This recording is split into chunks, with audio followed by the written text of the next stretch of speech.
Did you put the plug in the boat?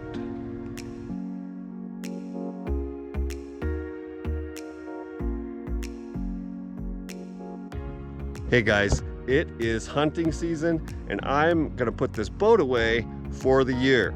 So let me show you how I winterize it. Let's go.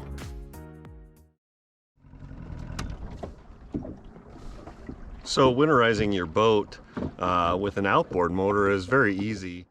There's just two main things that I mostly worry about.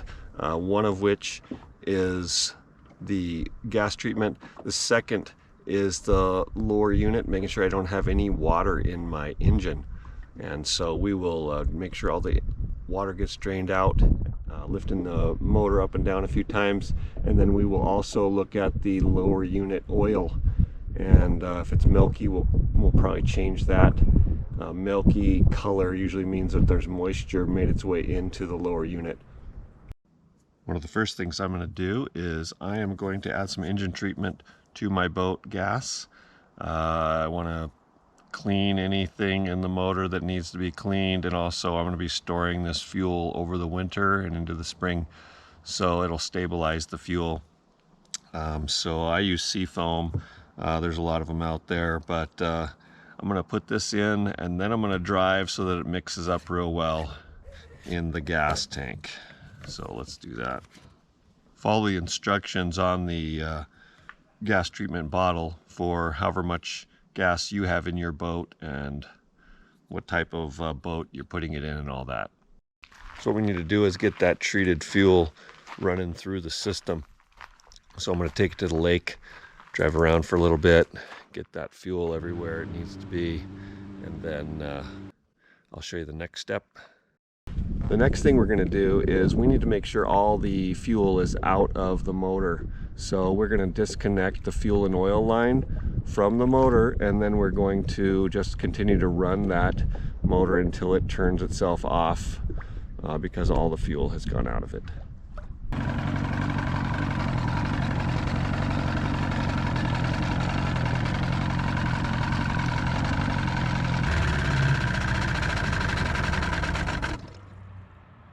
It's out. All right, we are back from the lake. We got all the fuel out of the motor, and we're gonna do the lower unit now. So on a boat motor, there's a gear system in here to run this propeller, and it needs lubrication, and it's called the lower unit. And so this is the drain plug here, and then this is the air plug. So we'll drain it down here, and then we'll open the top one up and fill it from the bottom, and when it starts to run out the top, we know that it's full. I'm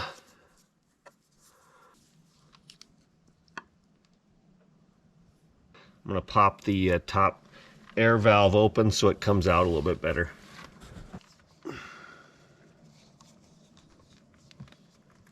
I'm also going to want to lower the motor so that it's straight up and down so that all the oil will drain out. Alright, we'll just let that drain. I got this handy dandy little pump. Fits on the jug of oil and has this little tip that's going to screw into the lower unit hole, and then it has a pump.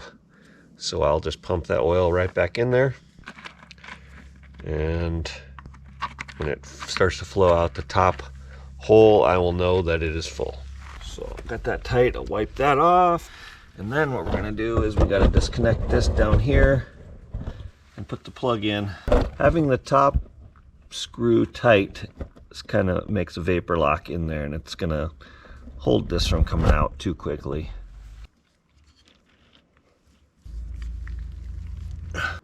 Another thing we need to do is make sure that there's no water in the motor, any of the intakes or any of that. So what I like to do is lift this motor all the way up, all the way down. Got water coming out of the propeller area. Let's let this sit down here for a little bit and drip. Seems like if you go up and down a couple times, it works all the water out, and then you can put it in the up position for storage. So that's an important component as well. Trolling motor. I usually take my trolling motor off and store that in the garage. I don't know why I do that, but I just want to make sure there's no water in it. And if there is water, it won't freeze. And inside my garage, it won't freeze. So I will take that off. I've got a nice quick detach feature on my trolling motor, so it makes it pretty easy.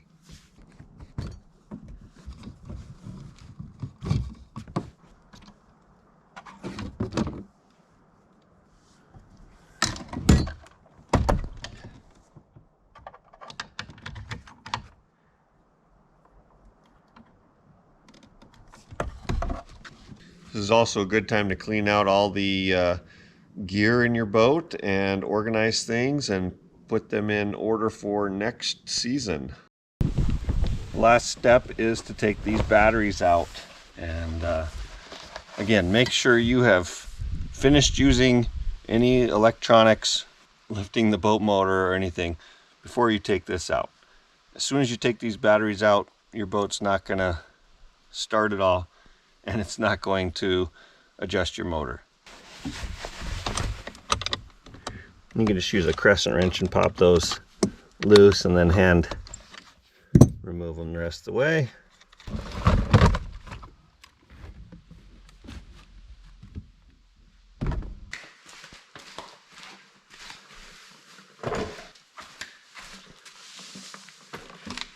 We put these batteries in here. We want to keep them off the concrete, so I put them up on some boards.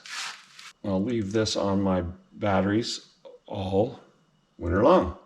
Now I'll just leave this, just transfer this in from the boat, plug it in here in the garage.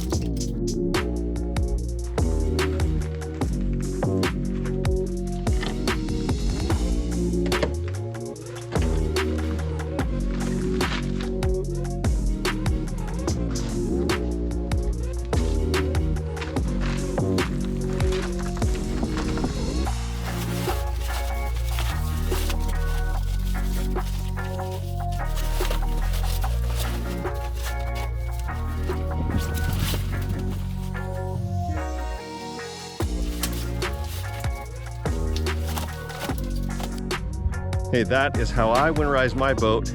Thanks for watching, you guys. Please subscribe to our channel, and we will see you next time.